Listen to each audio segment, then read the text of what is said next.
Assalamualaikum warahmatullahi wabarakatuh. Selamat datang di channel Indobat ID. Dukungan terus berlangsung, Panja mulai bergerak, Kepres semakin dekat. Sistem pendidikan yang salah kaprah pun dinilai banyak pakar tak efektif. Penanganan honorer pun terkatung-katung. Ini menunjukkan kurang responsifnya pemerintah terhadap keberadaan guru. Berikut langkah jitu Panja memperjuangkan honorer. Bagi teman-teman yang belum subscribe, silahkan padamkan tombol subscribe-nya. Tekan pula tombol like dan loncengnya. Tulis komentar kalian yang positif supaya tidak ketinggalan informasi terbaru dari kami.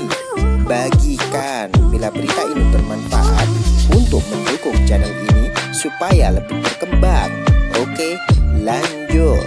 Di samping itu, adanya permasalahan mengenai implementasi Undang-Undang Nomor 23 Tahun 2014 tentang pemerintahan daerah, khususnya mengenai pembagian kewenangan pengelolaan penyelenggaraan pendidikan. Saat ini terdapat permasalahan nyata dalam dunia pendidikan di Indonesia, yaitu mengenai GTK honorer. Kebutuhan pendidik dan tenaga kependidikan yang mendesak selama ini terjadi di berbagai daerah dipenuhi dengan merekrut GTK honorer. Hal ini menyebabkan jumlah guru honorer menjadi cukup banyak, baik yang direkrut oleh pemerintah daerah, pemerintah provinsi dan kabupaten kota, bahkan juga direkrut oleh sekolah itu sendiri. Di sisi lain, Kementerian Pendidikan dan Kebudayaan Indonesia belum memiliki peta kebutuhan dan sebaran guru, terutama guru PNS yang berdasarkan kebutuhan per provinsi, per kabupaten kota, per jenis pendidikan, per jenjang pendidikan, per jalur pendidikan, dan per mata pelajaran. Kebutuhan guru baru ini juga terjadi karena prediksi adanya guru PNS yang memasuki masa pensiun. Upaya untuk memperbaiki pendidikan, khususnya mengenai GTK honorer, masih juga terus terkendala dengan persoalan-persoalan klasik, seperti adanya tumpang tindih peraturan tata kelola pendidikan pusat dan daerah, pengelolaan anggaran pendidikan, serta pendidikan yang belum ramah untuk penyandang disabilitas. Berdasarkan deskripsi di atas, Komisi 10 memandang perlu untuk melakukan pengawasan berdasarkan amanat undang-undang dengan membentuk panitia kerja pengangkatan guru dan tenaga kependidikan honorer menjadi ASN untuk memastikan tersedianya guru dan tenaga kependidikan yang merata, memastikan guru dan tenaga kependidikan yang memiliki standar nasional pendidikan di dalam pembangunan pendidikan nasional, dan guru serta tenaga kependidikan yang sejahtera. Bapak Ibu dan hadirin yang kami hormati, Panja pengangkatan GTK honorer menjadi ASN hari ini ingin mendapatkan pandangan dan masukan sebagai berikut. Yang pertama adalah kepada para pakar hukum tata negara, bagaimana posisi strategis pendidikan dalam tata perundangan di dalam sistem ketatanegaraan Indonesia? Yang kedua, apakah ada peraturan perundangan yang mengatur khusus implementasi dari pasal 31 Undang-Undang Dasar Negara Republik Indonesia tahun 1945 ayat 1, 2, dan 4 yang dikaitkan dengan tujuan bernegara untuk mencerdaskan kehidupan bangsa? Yang ketiga, bagaimana analisis kebijakan pemerintah yang pernah ada mengenai pengangkatan GTK honorer dari waktu ke waktu dan dampak dihapusnya formasi CPNS untuk guru pada tahun 2021?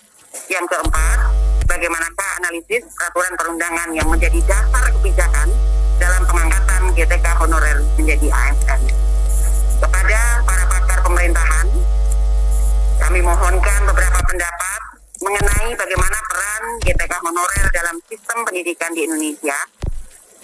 Kemudian bagaimana sistem penganggaran yang ideal untuk tenaga P3K dari pusat, pemerintah, dan daerah.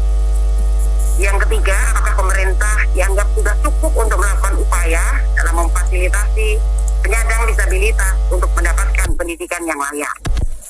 Kepada para pakar administrasi negara, kami ingin mendapatkan beberapa pendapat mengenai yang pertama, skema pengangkatan yang sudah diputuskan pada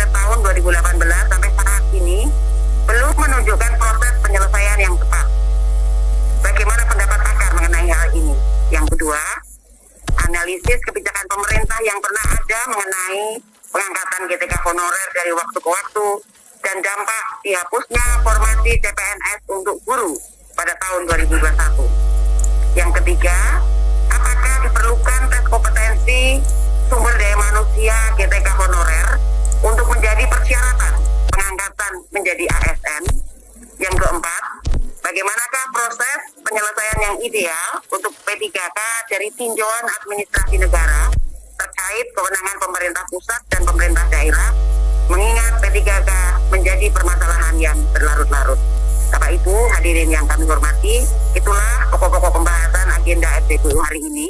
Selanjutnya untuk efektivitas waktu, kami persilahkan kepada narasumber untuk menyampaikan paparannya sesuai dengan agenda RPPU pada siang hari ini.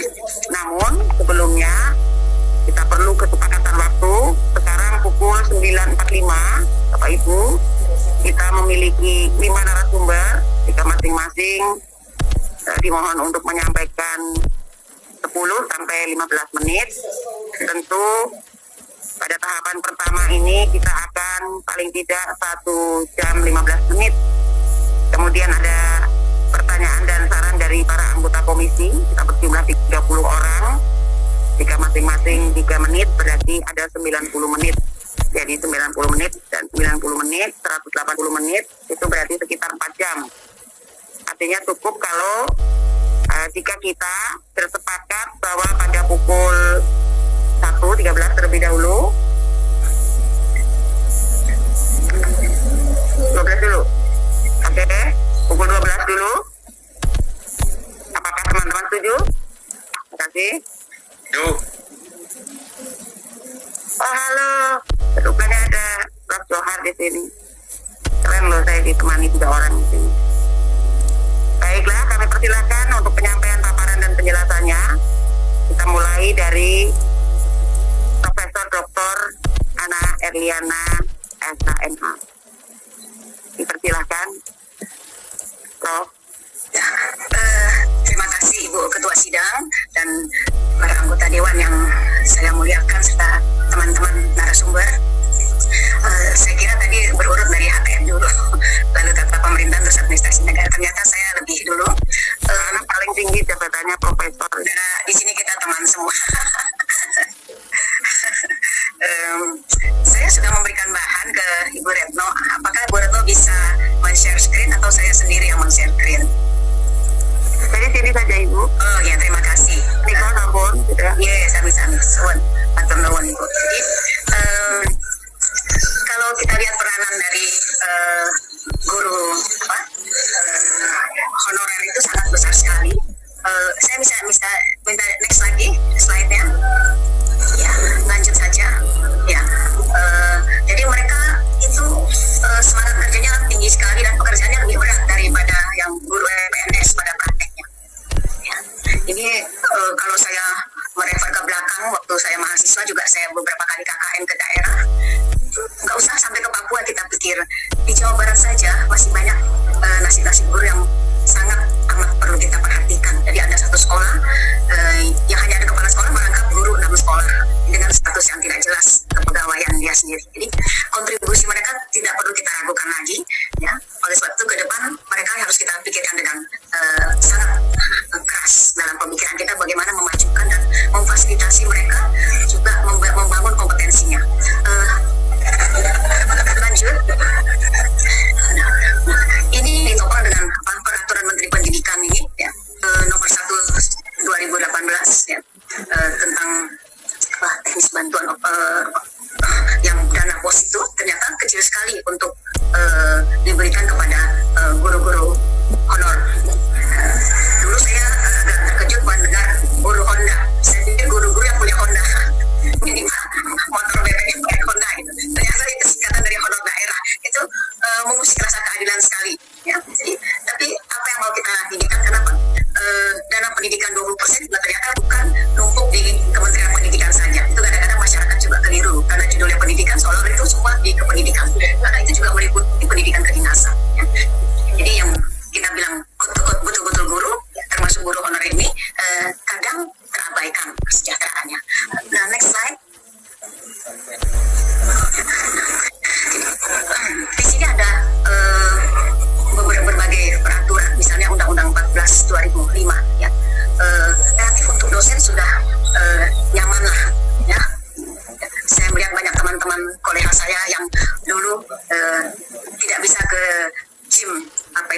indikasi bahwa untuk dosen sudah oke, tapi untuk guru kelihatannya belum, terutama kesejahteraan guru honorer.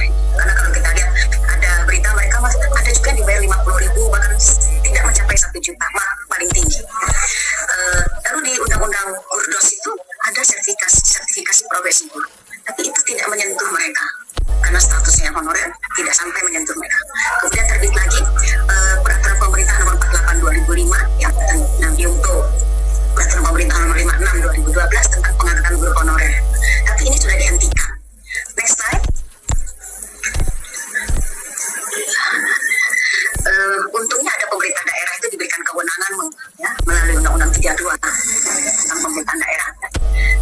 Nah, puncak dari kebijakan tidak merekrut guru honorer via CPNS ini terjadi pada tahun ini. Ya, formasi guru CPNS tidak disetujui. Ya, artinya rekrutmen itu bukan kewenangan tunggal dari suatu kementerian, tapi harus bekerja sama dengan Kemenpak RW dan juga Kementerian Keuangan. Ya. Jadi bukan kewenangan Kemdikbud semata-mata. Ya. Tapi walaupun ada secesa harapan bahwa tahun ini mereka tidak ada, bisa dilanjutkan tahun depan. Ya. Kalau kita melihat Undang-Undang 5 2014 ya, itu dibutuhkan 1 juta guru ASN untuk menutupi kekurangan guru di sekolah negeri. Ya. Ini dari berbagai ragam tingkatan tentunya. Next slide.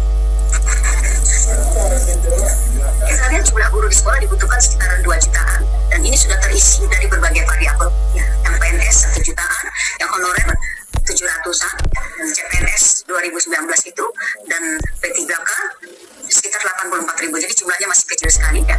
Nah, sekalipun jumlah yang honorer itu diangkat semuanya, tetap saja kekurangan guru. Ya. Lalu juga ada keluhan bahwa Kementerian Pendidikan dan Kebudayaan itu PNS-nya paling banyak, ASN-nya paling banyak. Saya ajak melihat bahwa seorang dirjen Kemendikbud juga tidak selalu naik pesawat kelas bisnis. Salah satu indikasi bahwa memang anggaran mereka terbatas.